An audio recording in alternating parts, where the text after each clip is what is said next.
tal? Muy buenas noches. Bienvenidos a una nueva edición de Chat Político. Aquí estamos en el canal número 30 de la televisión digital abierta, 22 de Supercanal HD.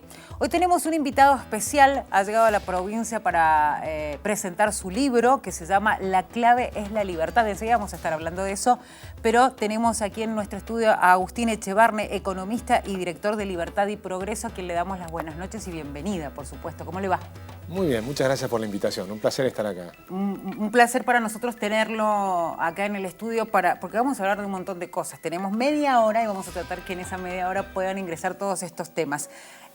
Agustín, la primera pregunta, bueno, vamos a hacer un poco referencia a su trabajo porque es director general y cofundador de Libertad y Progreso y es economista especializado en desarrollo económico, comercialización estratégica y mercados internacionales. Qué título importante y sumamente abarcativo. Cuéntenos un poquito de la trayectoria y recién hablábamos fuera de aire en qué está abocado en este momento más allá del libro, en qué trabajos. Bueno, yo me dedico 100% a la Fundación Libertad y Progreso, que básicamente tenemos dos objetivos. Un objetivo que es hacer propuestas de políticas públicas para mejorar Argentina, en salud, educación, justicia. Tiene mucho trabajo. Tenemos mucho trabajo. y luego tenemos otro trabajo todavía más grande, te diría, que es lo que nosotros llamamos la batalla cultural, que es básicamente debatir las ideas. Queremos mejorar la calidad del debate de ideas en Argentina, que a nuestro juicio hay ideas que se han infiltrado en nuestro debate de una manera que se ha puesto casi como un lugar común en toda la política, en casi todos los partidos políticos, con raras excepciones, pero que está también en los manuales de texto de los colegios, en las universidades, y que nosotros consideramos que son ideas falsas. Entonces queremos debatir esas ideas que consideramos... ¿Cuál sería una idea falsa, por ejemplo? Bueno, por ejemplo, una típica idea falsa es cada vez que vos encontrás la palabra neoliberal o neoliberalismo, está lleno de falacias. Ese libro que habla de eso ya te está marcando que ese libro tiene un sesgo académico a la izquierda, pues es interesante que los neoliberales se presentaran ellos mismos y dijeran qué es el neoliberalismo. Jamás vas a encontrar eso. Cualquier persona que te habla de neoliberalismo es una persona de izquierda, que te está criticando algo que no conoce y que no entiende.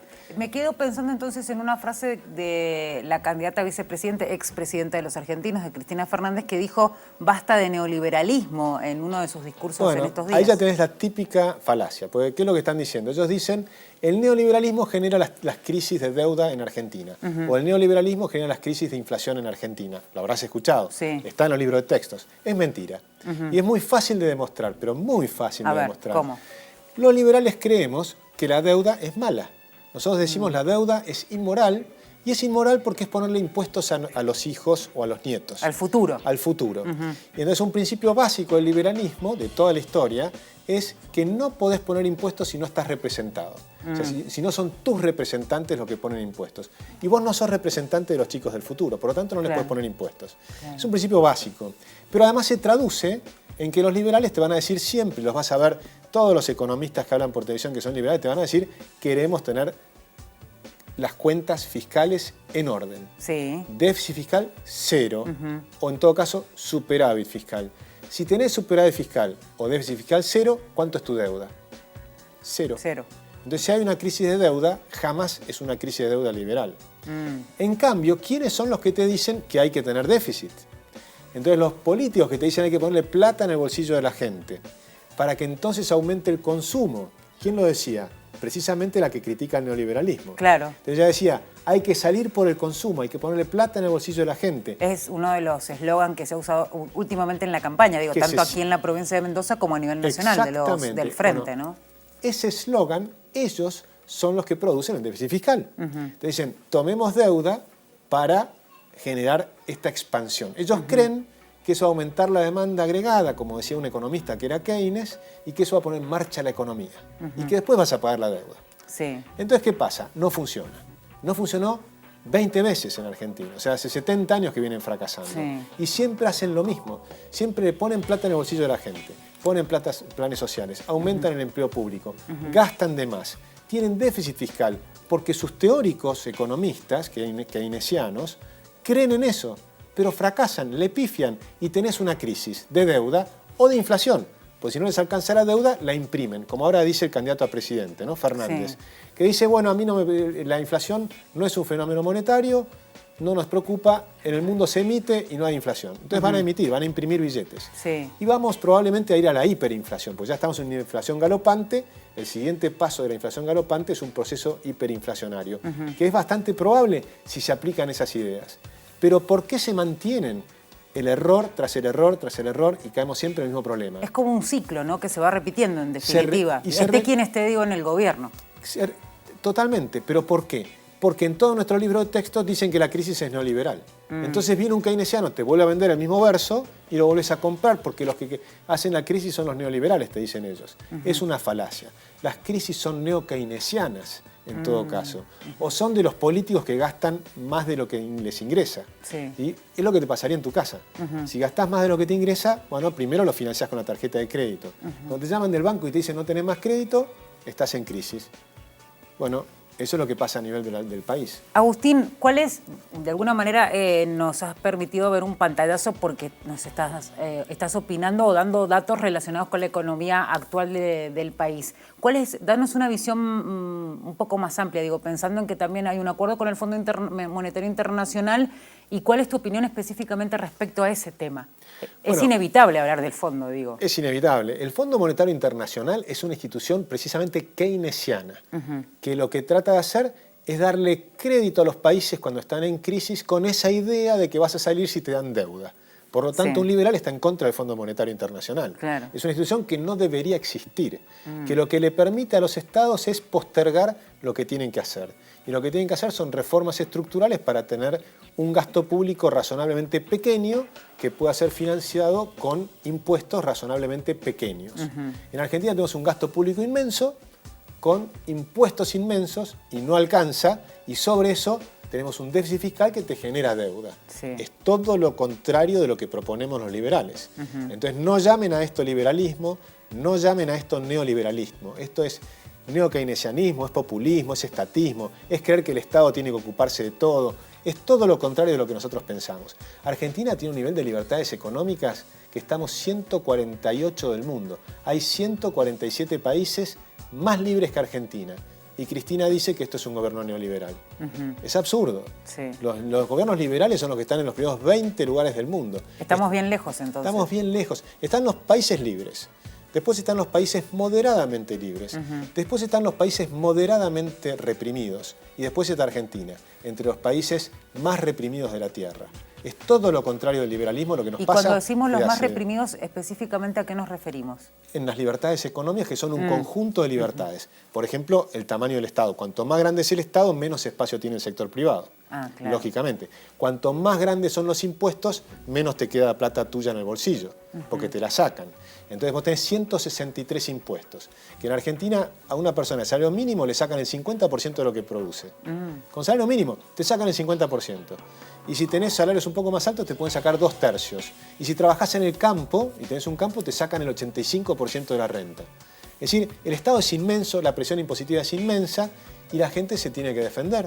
Y entonces tenés mucha gente que se va a la economía informal, a la economía negra, donde ahí pagas menos impuestos, pero también tenés menos productividad, menos acceso al crédito, menos posibilidades de hacer desarrollos internacionales. Y es difícil terminar con esa economía en negro, más allá de que es chica en comparación, pero digo, es la alternativa que tienen algunos, es difícil terminar con eso cuando tenemos un Estado que abarca mucho, como sostiene, ¿no?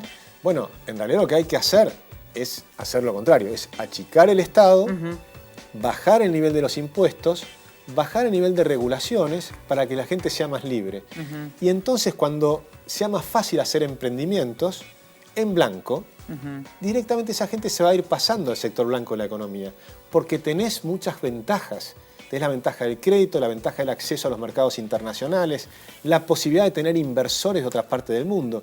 Nadie va a invertir en un pequeño emprendimiento en negro. No, obvio. Para invertir tenés que invertir en algo que sea transparente, no puedes invertir en algo que te oculta las ganancias. Vas a invertir en algo que te muestra las ganancias. Pero para mostrarte las ganancias primero tienes que tenerlas. Agustín, vamos a ir a una pausa, me encanta, está sumamente interesante la charla. Hay un montón de temas para hablar en este rato que nos queda aquí en Chat Político. Así que enseguida volvemos, ¿le parece? Excelente. Agustín Echevarne, economista y director de Libertad y Progreso con nosotros. Enseguida vamos a hablar de esta charla que ha dado en la provincia, de su libro, pero hay mucho más para compartir con ustedes. Ya regresamos.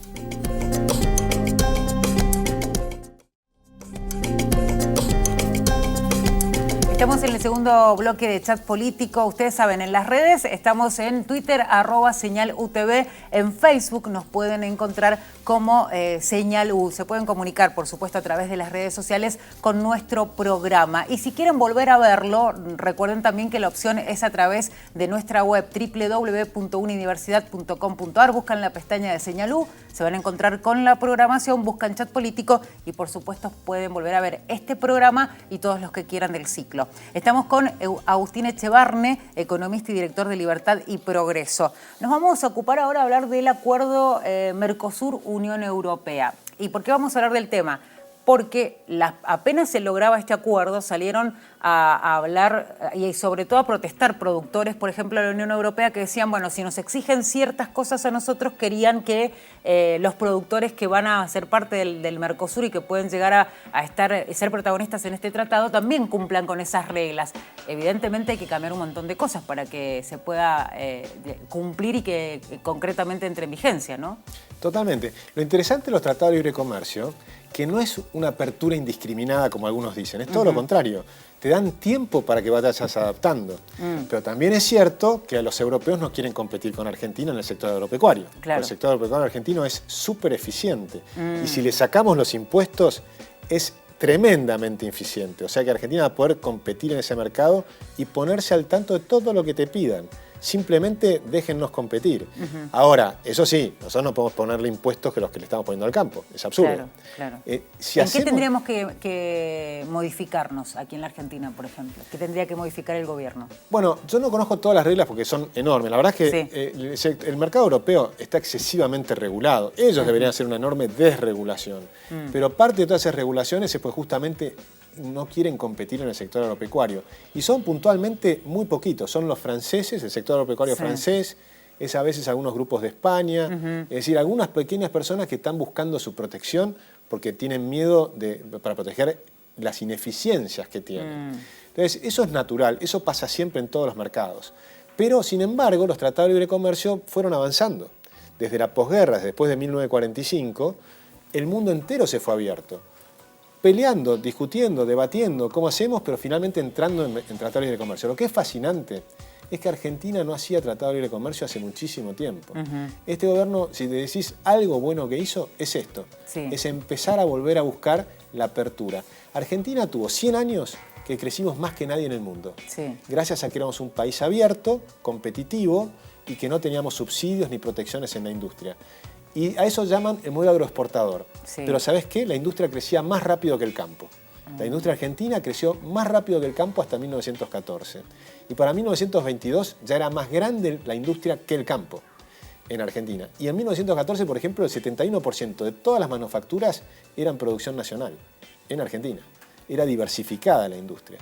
Y después tuvimos 100 años donde fue el país que menos creció del mundo. ¿Y qué pasó entre el lapso de crecimiento y el en el cual justamente paró ese crecimiento? Cambiamos las ideas y dejamos de creer en lo que pongo en el libro, que la clave es la libertad.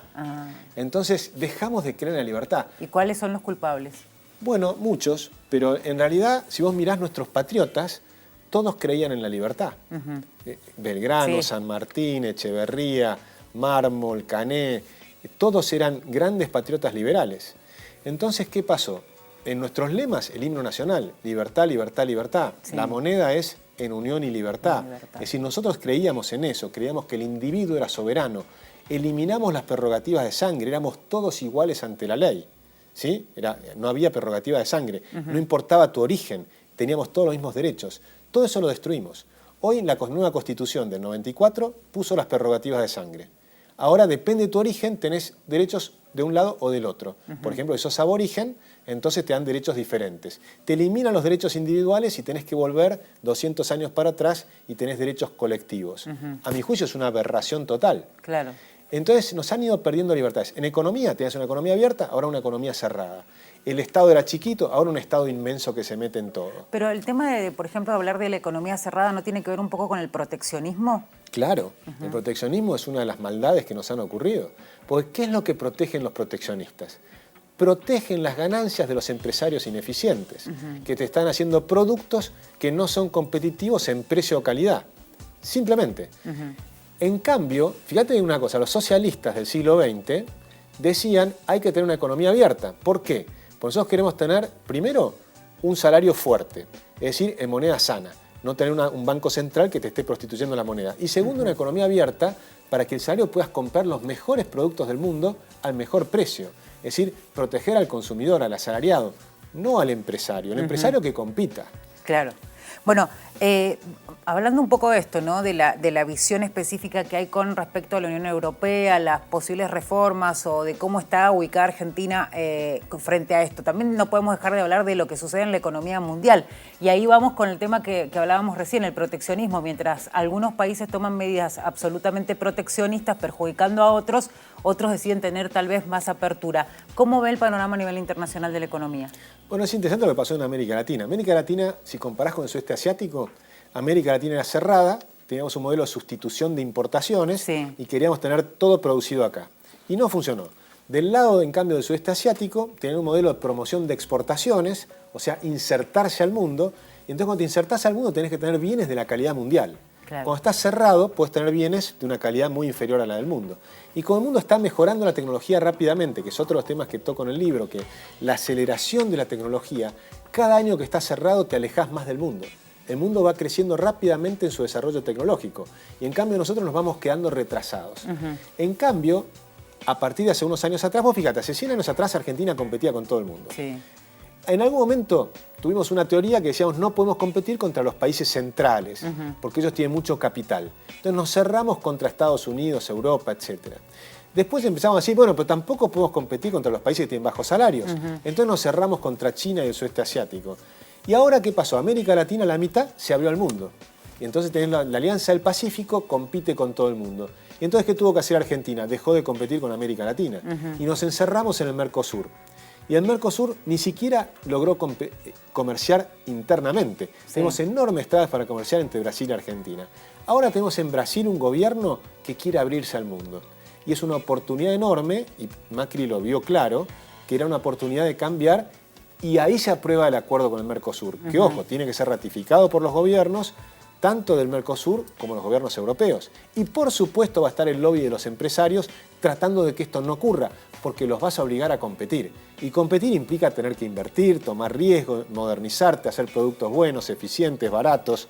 No es sencillo, pero ese es el desafío y hay que hacerlo. Me quedé pensando en esto de competir y la tecnología obviamente es una de las patas necesarias, ¿no? Estar, digamos, a la par de la tecnología o en igualdad de condiciones con los países que están más desarrollados. ¿Cómo está Argentina con respecto a eso y qué cambios hay que hacer? Porque también esto significa invertir más en educación para que la educación nos ayude a ponernos a la par de la tecnología también, ¿no? Sí, yo no solo invertir, nosotros necesitamos una revolución educativa, cambiar completamente. La Argentina ha transformado su sistema educativo en un sistema de adoctrinamiento, cuando debía ser un sistema de multiplicar las capacidades de las personas. Y además las diferentes capacidades, y con una enorme diversidad de oferta educativa. No puede haber un modelo de educación, tiene que haber diversos modelos de educación y los padres ir al mandar a sus hijos a la escuela que quieran, para desarrollar distintas habilidades. Por ahí tenés una hija que es danzarina, o sea, tiene que aprender el ballet. Claro. A través del ballet va a desarrollar todo su cerebro y después va a poder aprender todo, matemáticas, lo que sea. Eso está demostrado. Hoy se sabe mucho en neurociencias. Otros van a tener habilidades de deportes, otros intelectuales, más de matemáticas, otros verbales. Hay muchas inteligencias diversas, no hay un modelo educativo. Entonces lo que hay que hacer es transformar la educación y no es tan difícil. ¿Sabes cómo se hace? Nosotros proponemos la tarjeta EduCard. Sí, ¿cómo sería? Entonces vos le das una tarjeta a los padres que pueden utilizar para pagar la educación de sus hijos en cualquier institución, sea estatal o sea privada. Entonces podemos competir a todo el mundo. Ahora, si de las escuelas estatales no están funcionando bien y la gente se va a una institución privada, el cheque del Estado va a acompañar al padre. Entonces, ahora se fueron, por ejemplo, 350.000 chicos del Estado, de las escuelas estatales, a las privadas, pero no lo acompañó el cheque.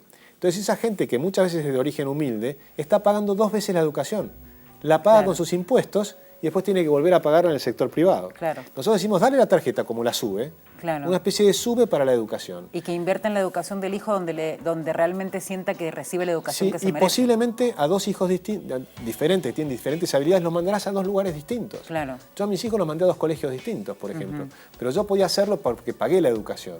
¿Y por qué no lo pueden hacer los demás? Entonces digo, démosle el derecho a la gente de elegir la educación que tiene. La libertad de elegir es fundamental.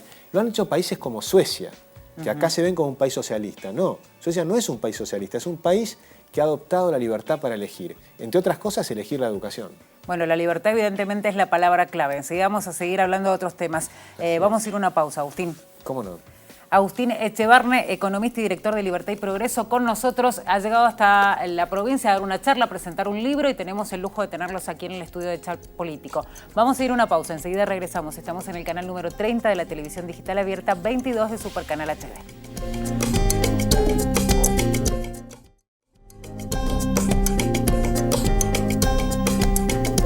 Tercer y último bloque de Chat Político. Aquí estamos compartiendo con ustedes una edición, podríamos decir especial, porque tenemos un invitado especial, economista y director de Libertad y Progreso, Agustín Echevarne, que además ha venido invitado por el Partido Libertario aquí en la provincia de Mendoza, un espacio que está creciendo, ¿no? Es un espacio que lo que tiene muy lindo es que está con muchos jóvenes. Los jóvenes tienen una gran ventaja, no tienen tantos prejuicios. Entonces, cuando vos les mostrás las falacias, las ven inmediatamente. Entonces, basta tener un liberal en un curso, en un aula, uno solo te cambia todo el curso. Por una cuestión muy simple, las falacias son tan evidentes y los chicos no tienen tantos prejuicios. La gente grande ya tiene prejuicios armados. Los chicos no.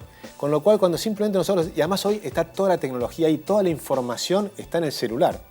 Bueno, desde el pensamiento libertario están creciendo, digo, no solamente en Mendoza, sino a nivel nacional. ¿Cuáles son las propuestas que ustedes tienen para nuestro país? Bueno, fundamentalmente las propuestas son, por supuesto, mayor libertad en todo. Sí. Mayor libertad en general, en todo.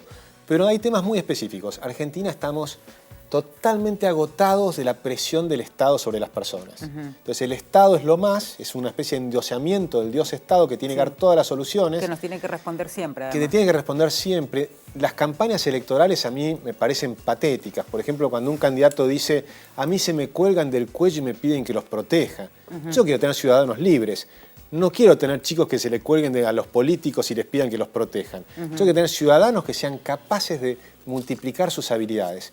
No quiero tener un sistema que haya un 30% de la gente viviendo de prebendas del Estado, ¿no? De los planes sociales, atrapados en esa trampa de la dependencia estatal. Dijo la palabra clave, le iba a preguntar sobre eso, obviamente a muchos políticos le conviene esa dependencia, Por supuesto, ¿no? Pero los mantiene en la pobreza para siempre. La Argentina era un país donde sacaba a la gente de la pobreza muy rápido.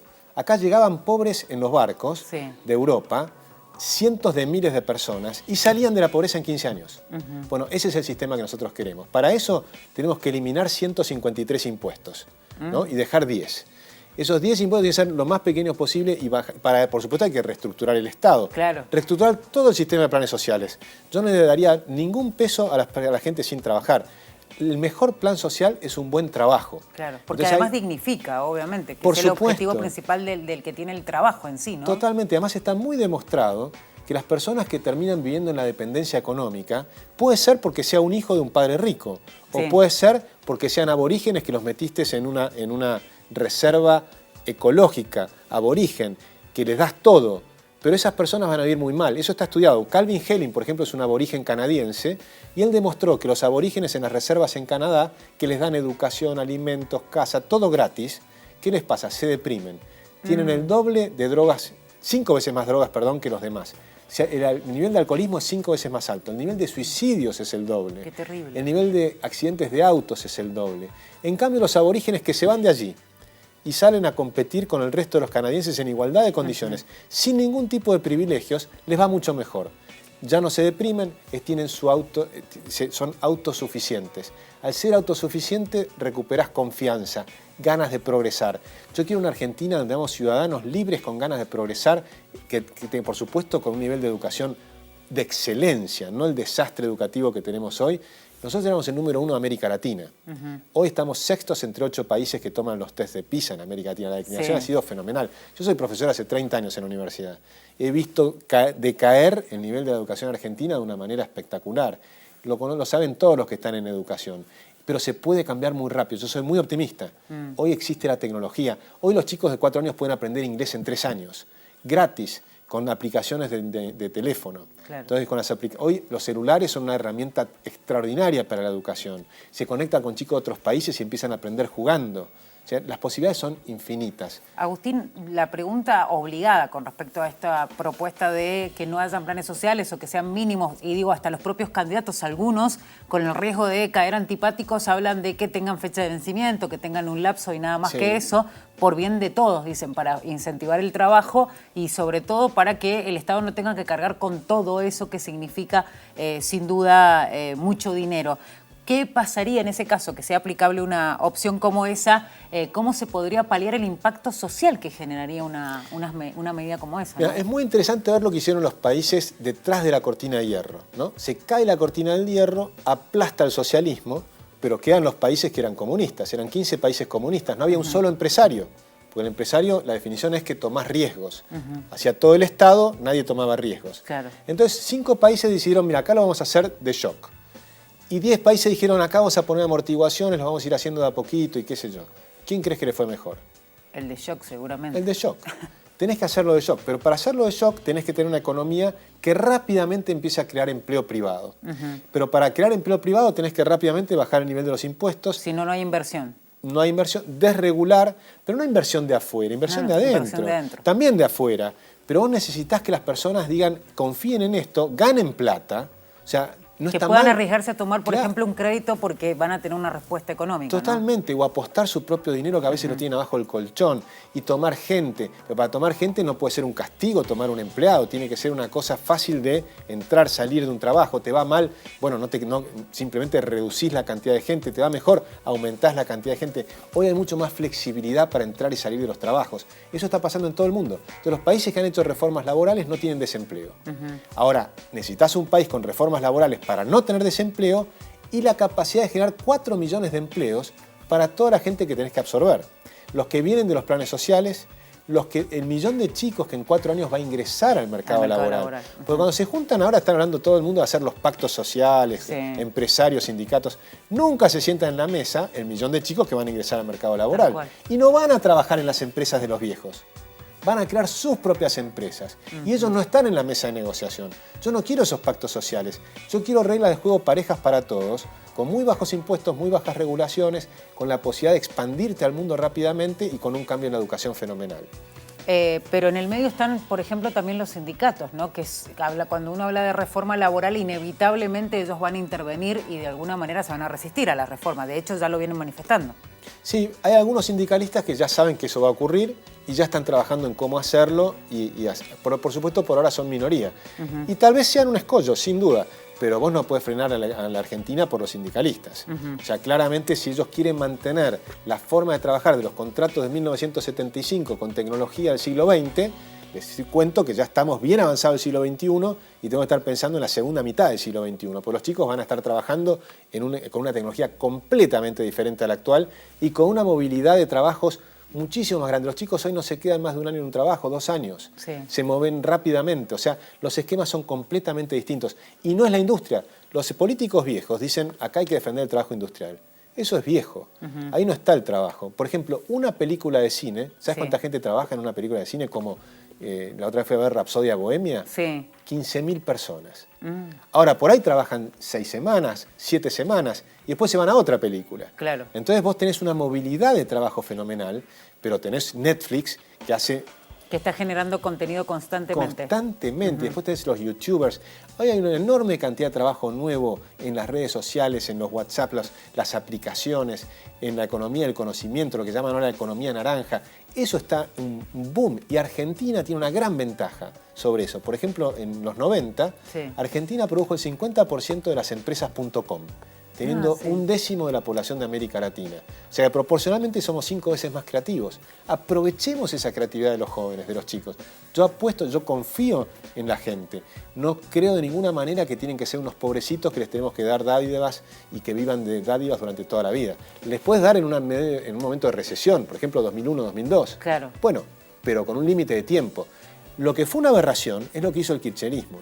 Porque en una época de expansión económica, con los precios de los commodities altísimos, multiplicó los planes sociales, cuando tendría que haber multiplicado el trabajo privado y los pocos planes sociales, no eran pocos, eran 1,5 millones de planes sociales, tendría que haber desaparecido. ¿Y cuál era el objetivo? ¿La dependencia? Obviamente, pero obviamente. Si no, ¿por qué pasaste de 1,5 millones de planes sociales a 8 millones de planes sociales?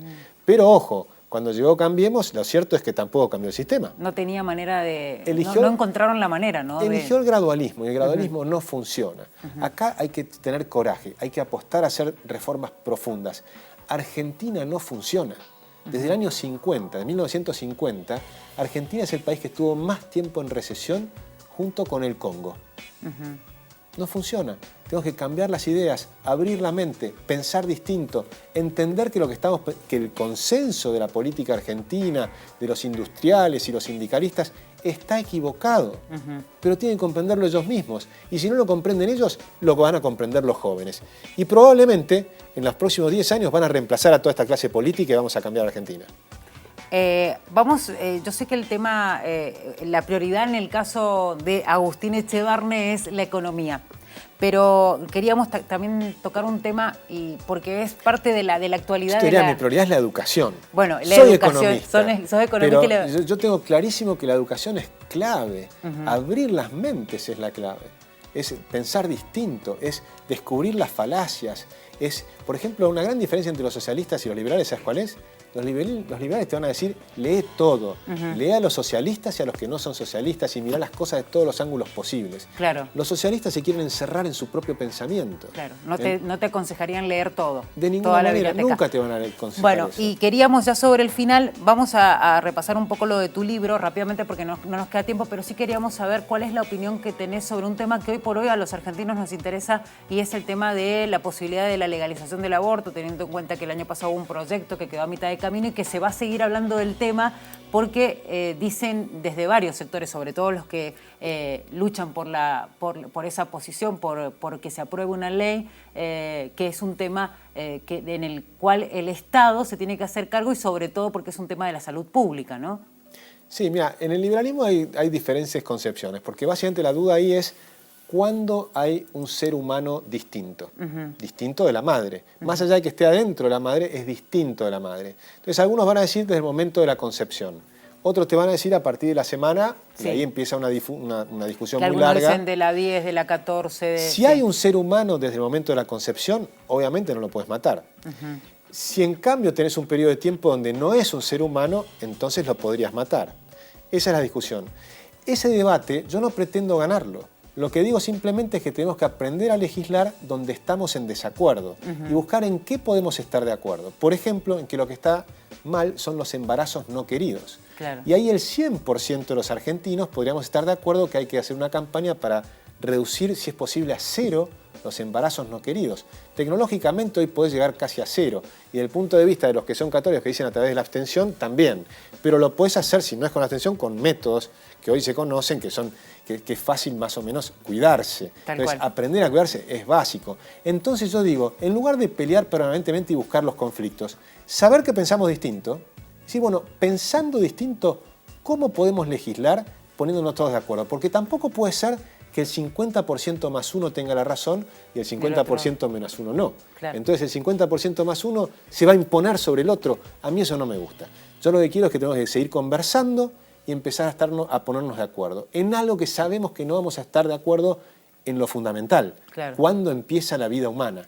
¿Empieza en el momento de la concepción, que es lo que yo creo, o no? Pero yo no pretendo convencer a los demás. Lo que pretendo es que respeten las distintas opiniones. Y a partir de ahí tenemos que aprender a legislar en conjunto y no salir a una guerra en las calles. Sí, y además, en este caso, teniendo en cuenta algo que es fundamental y que vos mencionabas más de una oportunidad, el tema de la educación. Nos corre el tiempo. Es clave. Es clave, sí, la educación. Y vamos a hablar de la clave de la libertad del libro, básicamente, ¿por qué la gente tiene que leerlo? Bueno, este libro, primero porque son años y años y años de estudios, resumidos en apenas unas pocas páginas. Y lo que te va a mostrar es, yo carreteo muy lento, te muestro 1 millón de años donde la pobreza era lo normal. O sea, no hay causas de la pobreza siempre existió.